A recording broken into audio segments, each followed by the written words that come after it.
¿Al Papa lo elige el Espíritu Santo? ¿Esto cómo es? ¿Al Papa lo elige el Espíritu Santo? A ver, la respuesta es esta, ¿no? Literalmente no, no sería correcto decir que se elija el Papa, el que se elija es el Espíritu Santo el que lo ha elegido. No, eso no es así, porque también los cardenales podrían no ser dóciles a la acción del Espíritu Santo.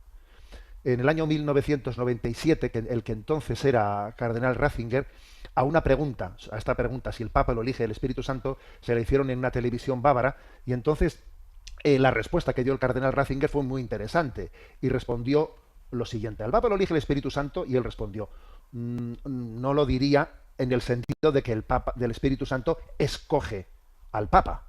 No. Yo diría que el Espíritu no toma exactamente el control del asunto, sino que más bien, como buen educador, por así decirlo, nos deja mucho espacio, mucha libertad, sin abandonarnos por completo. Por lo tanto, el papel del Espíritu Santo debe entenderse en un sentido mucho más elástico, no que él dicte el candidato por el que uno debe de votar. Probablemente la única garantía que él ofrece es que la cosa no puede estar totalmente arruinada. Hay demasiados ejemplos contrarios de papas que el Espíritu Santo obviamente no habría elegido, ¿eh? Se refiere aquí el entonces cardenal Ratzinger. Bueno, pues a que la historia de la Iglesia, madre mía, la historia de la Iglesia ha habido papas para todo, ha habido papas que han sido impuestos por presiones de las naciones. Bueno, la historia de la Iglesia, al conocerla, la verdad es que ayuda mucho también a relativizar la crisis que vivimos en el momento presente, ¿eh? Conocer la historia de la Iglesia, por cierto, en esta radio de Radio María hay programas que hablan de historia de la Iglesia, viene muy bien porque uno, viendo los líos que ha habido en 2000 años de historia, relativiza los problemas del momento que vivimos.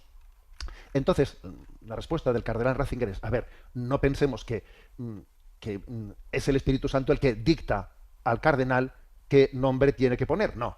El Espíritu Santo lo que hace es una acción para que no seamos movidos por nuestras estrategias humanas, para que no sean nuestras ideologías, nuestras sensibilidades las que determinen el voto del cardenal elector, sino que el Espíritu Santo está suscitando un amor a Cristo y a la Iglesia que permita discernir en otra clave, buscando la voluntad de Dios, buscando la voluntad de Dios.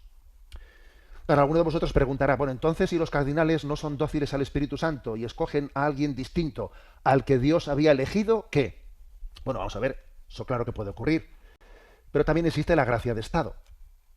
Existe la gracia de Estado. Entonces, cuando alguien es elegido papa, incluso aunque no hubiese sido el que Dios hubiese deseado que fuese elegido, primero Dios sabía, que es omnisciente, sabía que ese iba a ser elegido, y le otorga una gracia de Estado.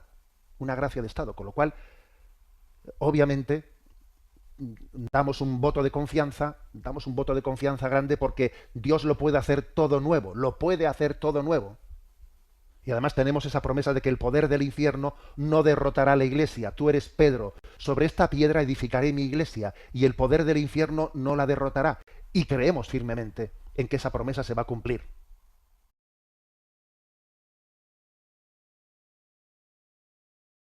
El próximo Papa no será el sucesor de Francisco, sino que será el sucesor de San Pedro.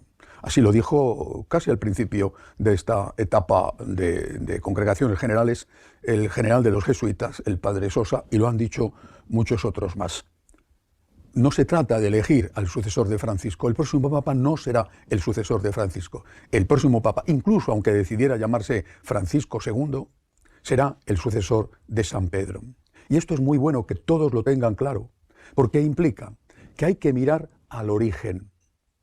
Y en el origen de la Iglesia está su fundador, que es nuestro Señor Jesucristo, y que pidió a Pedro y a los demás apóstoles, cuyos sucesores son los obispos, pidió que apacentaran sus ovejas, las ovejas de Cristo, no las ovejas de San Pedro o las ovejas de los apóstoles o las ovejas de los obispos, las ovejas de Cristo, de las cuales él dijo que eran suyas. Y esto significa que hay que mirar a ese origen, palabra de Dios, y también a ese origen que llamamos tradición, y que empieza antes que los evangelios fueran escritos, porque lo primero que se hace es transmitir oralmente la enseñanza que el Señor había dejado. Creo que tener esto todos claro, como así parece que ocurre, es especialmente importante en este momento. La Iglesia no ha empezado con el Papa Francisco. Ni con el Papa Benedicto, ni con el Papa Juan Pablo, ni con el Concilio Vaticano II.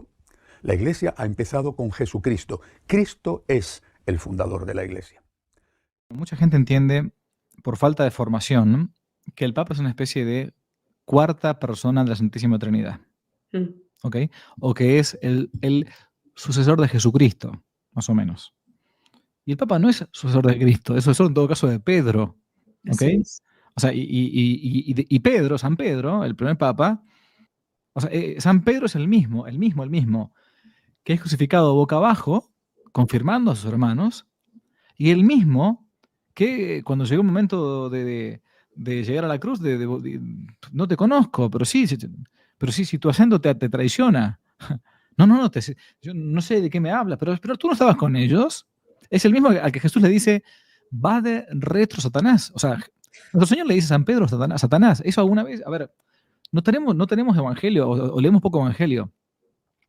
Nuestro Señor, a ver si uno lo piensa esto, objetivamente hablando, Jesucristo, nuestro Señor, llamó al primer papa Satanás. Pero no porque fuera Satanás, sino porque sus pensamientos no eran los de Dios. Porque San Pedro, recordemos, no quería en su humanidad, ¿no?, que Cristo fuera a la cruz. Así Entonces, es. no es que los papas, todos los papas, en todo momento y en todo lugar, son impecables. Yo me canso de repetirlo. La inmensa mayoría de los papas en la historia de la Iglesia no está canonizada. No se los venera como santos, ni como beatos siquiera. Basta con ir a los años, porque bueno, pero no conocemos historia. Porque acá voy a decir una verdad incomodísima. Nuestra fe no depende de los papas. Mi fe no depende de Benedicto, ni de Juan Pablo II, ni de Francisco. Mi fe depende de Jesucristo el Señor. ¿Mm? Porque la fe es ese hábito sobrenatural infundido por Dios en el alma que hace que uno crea en las cosas que Él reveló porque Él mismo las reveló. ¿Mm? Entonces, si el Papa es bueno, el Papa es malo, a mí la verdad que no me debería interesar demasiado. Porque mi fe no depende de un ser humano, sino del Dios hecho hombre que es Jesucristo. Entonces, si hubiésemos vivido en tiempos de, qué sé yo, de los papas del Renacimiento, ¿qué nos hubiese pasado? Fíjense, importante, nuestra fe no depende del Papa, ni de San Pío V, ni de Francisco, ni de que venga el día de mañana. Nuestra fe depende del Señor. Entonces, con eso, lo que podemos aprovechar para madurar nuestra propia fe es aprovechar a crecer y a formarnos en la fe.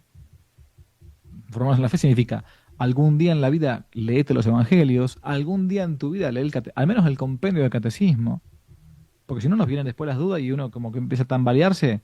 A ver, cuando uno está con la roca segura de Cristo y sabe que nada puede moverlo, no importa si el cura es bueno o es malo, si el papa, el obispo, es problema de ellos con su alma, ¿sí?